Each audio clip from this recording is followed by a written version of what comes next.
ಒಂದೇ ಒಂದು ಮೆಸೇಜ್ ಇವತ್ತಿರೋದು, ವೋಟ್ ಫಾರ್ ಅ ಚೇಂಜ್. ಒಂದು ಚೇಂಜ್ ನಮ್ಮ ಸೊಸೈಟಿಯಲ್ಲಿ ಬೇಕು ಅಂದರೆ ಪ್ಲೀಸ್ ನಿಮ್ಮ ಮನೆಗಳಿಂದ ಆಚೆ ಹೋಗಿ ವೋಟ್ ಮಾಡಿ. ವೋಟ್ ಇಸ್ ಆರ್ ರೈಟ್, ಆ fundamental right. Please use it and vote for the right candidate. ಒಳ್ಳೆ ಅಭ್ಯರ್ಥಿ ಅನ್ನೋದು ಹೆಚ್ಚಾಗಿ ಏನ್ ಗೊತ್ತಾ, ಬೆಳಿಗ್ಗೆ ಎದ್ರೆ ಸಾಯಂಕಾಲ ಆಗ್ಲಿ ಎಲ್ಲಾಗ್ಲಿ ಅಂದ್ರೆ ಹತ್ರ ಸಿಗ್ಬೇಕು. ಗೇಟಲ್ಲಿ ಹೋಗಿ ಕಾಯೋದ್ ಬೇಡ. ಗೇಟ್ಗೆಲ್ಲ ಹೋಗ್ಬಿಟ್ಟು ಇನ್ನೇನೋ ಲಿಫ್ಟಲ್ಲಿ ಇಳಿತಾರೆ, ಇನ್ನೇನೋ ಬರ್ತಾವ್ರೆ ಸಾಹೇಬ್ರು, ಇನ್ನೇನೋ ಸಿಗ್ತಾರೆ ಅನ್ನೋದು ಬಿಟ್ಟು ಸೊ ನೀಟಾಗಿ ಅಂದ್ರೆ ಸ್ಪಂದಿಸಬೇಕು. ಆ ಥರ ವ್ಯಕ್ತಿಗಳು ವೋಟ್ ಹಾಕಿ. ಸೊ ಪ್ರತಿಯೊಬ್ಬನ ಹಕ್ಕು ಅಂತ ಹೇಳಿಕ್ಕೆ ಇಷ್ಟಪಡ್ತೀನಿ ಅಷ್ಟೇ. ಒಂದೇ ಒಂದು ಮೆಸೇಜ್ ಇವತ್ತಿರೋದು. ಎಸ್, ನೇರವಾಗಿ ನಾವೀಗ ಮಂಡ್ಯಕ್ಕೆ ಹೋಗೋಣ. ನನ್ನ ಕೊಲೀಗ್ ಮಸೂದ್ ನನ್ನ ಜೊತೆ ಇವಾಗ ಜಾಯ್ನ್ ಆಗ್ತಾ ಇದ್ದಾರೆ ಲೈವ್. ಮಸೂದ್, ಮಂಡ್ಯ ಭಾಗದಲ್ಲಿ ಜನರ ಉತ್ಸಾಹ ಕಡಿಮೆ ಇದೆ, ಇಲ್ಲಿ ತನಕ ವೋಟಿಂಗ್ ಪರ್ಸೆಂಟೇಜ್ ಕಡಿಮೆ ಇದೆ ಅಂತಕ್ಕಂಥ ಮಾಹಿತಿ ಬರ್ತಾ ಇತ್ತು. ಈಗೇನಾದರೂ ಪಿಕಪ್ ಆಗಿದೆ ಅಂತ ಹೇಳ್ತೀರಾ, ಹೇಗೆ? ಅರವಿಂದ್, ಬಹಳ ನಿರೀಕ್ಷೆ ಇಡಲಾಗಿತ್ತು ಮಂಡ್ಯದಲ್ಲಿ ಮತದಾನ ಹೆಚ್ಚಿನ ಪ್ರಮಾಣದಲ್ಲಾಗುತ್ತೆ ಅಂತ. ಯಾಕೆಂತಂದ್ರೆ ಹೈ ವೋಲ್ಟೇಜ್ ಕಣ ಆಗಿದೆ ಇದು. ಸಿನಿಮಾದವರು ಮತ್ತೆ ರಾಜಕೀಯದವ್ರ ನಡುವೆ ಜಿದ್ದಾಜಿದ್ದಿನ ಕಣ ಆಗಿದೆ. ಬಹಳ ಅಂದ್ರೆ ಬಹಳ ಸಂಖ್ಯೆಯಲ್ಲಿ ಬಂದು ಮತದಾನ ಮಾಡ್ತಾರೆ ಅಂತ.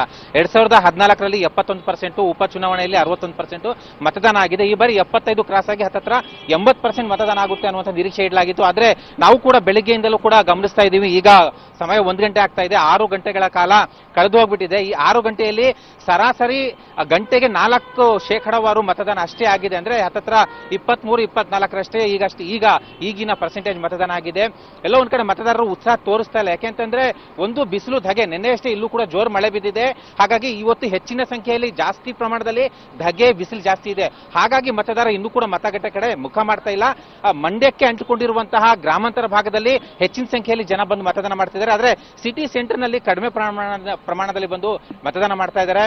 ಆದ್ರೆ ಬಿಸಿಲು ಕಳೆದಂಗೆ ಮತದಾನ ಜಾಸ್ತಿ ಆಗುವ, ಚುರುಕು ಪಡೆದುಕೊಳ್ಳುವ ಸಾಧ್ಯತೆ ಇದ್ದೇ ಇದೆ. ಯಾಕೆಂತಂದ್ರೆ ಜನ ಬಹಳ ಆಸಕ್ತಿಯಿಂದಿದ್ದಾರೆ ಇಲ್ಲಿ ರಾಜಕೀಯದಲ್ಲಿ. ಹಾಗಾಗಿ ಮತದಾನ ಮಧ್ಯಾಹ್ನದ ನಂತರ ಸಾಕಷ್ಟು ಪ್ರಮಾಣದಲ್ಲಿ, ಹೆಚ್ಚಿನ ಪ್ರಮಾಣದಲ್ಲಿ ಆಗುವಂತಹ ನಿರೀಕ್ಷೆ ಇಟ್ಕೊಂಡಿದ್ದೀವಿ ಅರವಿಂದ್. ಬಟ್ ಮಸೂದ್, ಇಲ್ಲಿ ತನಕ ಒಂದು ಪಿಕ್ಚರ್ ಸಿಗುತ್ತೆ ಅಲ್ವಾ? ಮತದಾನ ಆರಂಭ ಆಗಿ ಹತ್ತತ್ರ 6 ಗಂಟೆ ಆಗ್ತಾ ಬಂತು.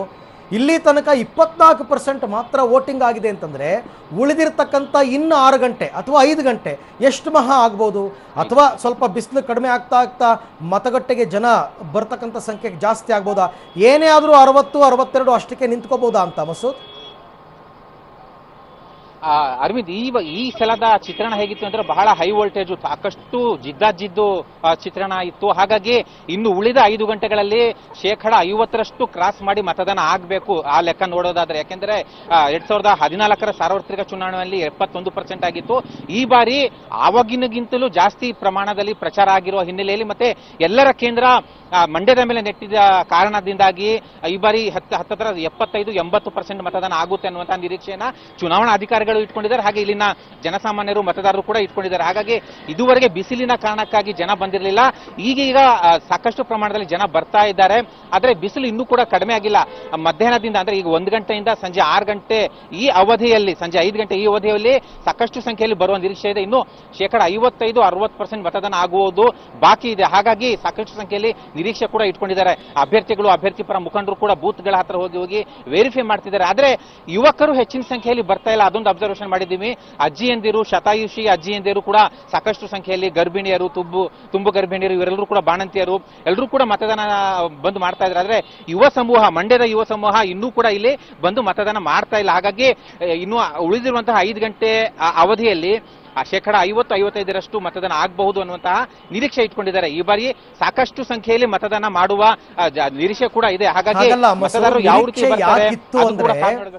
ಈ ಮಂಡ್ಯದಲ್ಲಿ ಚುನಾವಣೆಗೆ ಸ್ಪರ್ಧೆ ಮಾಡಿರ್ತಕ್ಕಂಥ ಸುಮಲತಾ ಅಂಬರೀಶ್, ನಿಖಿಲ್ ಇವರ ರ್ಯಾಲಿಗಳಿಗೆ ಸೇರ್ತಾ ಇದ್ದ ಜನ, ಇವರು ಯಾವ್ಯಾವ ಊರಿಗೆ ಹೋಗ್ತಾರೆ ಅಲ್ಲೆಲ್ಲ ಜನ ನೋಡ್ತಾ ಇದ್ರೆ ಖಂಡಿತವಾಗಿ ಎಕ್ಸ್ಪೆಕ್ಟೆಡ್ ವಿಧಾನಸಭಾ ಚುನಾವಣೆಯಲ್ಲಿ 82% ವೋಟಿಂಗ್ ಆಗಿತ್ತು ಮಂಡ್ಯ ಜಿಲ್ಲೆಯಲ್ಲಿ.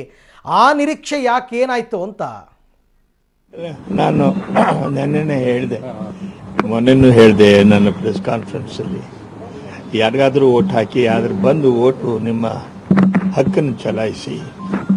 ಇದು ದೊಡ್ಡ ಚುನಾವಣೆ, ದೇಶದ ಭವಿಷ್ಯವನ್ನು ನಿರ್ಣಯ ಮಾಡ್ತಕ್ಕಂಥ ಚುನಾವಣೆ. ಆ ಕಾರಣ ಪ್ರತಿಯೊಬ್ಬ ಮತದಾರ ತನ್ನ ಹಕ್ಕನ್ನು ಚಲಾಯಿಸಬೇಕು. ಜಾಸ್ತಿ ಪ್ರಮಾಣದಲ್ಲಿ ಮತದಾನ ಆಗುತ್ತೆ ಅನ್ನೋ ವಿಶ್ವಾಸ ಇದೆ. ನೋಡಿ.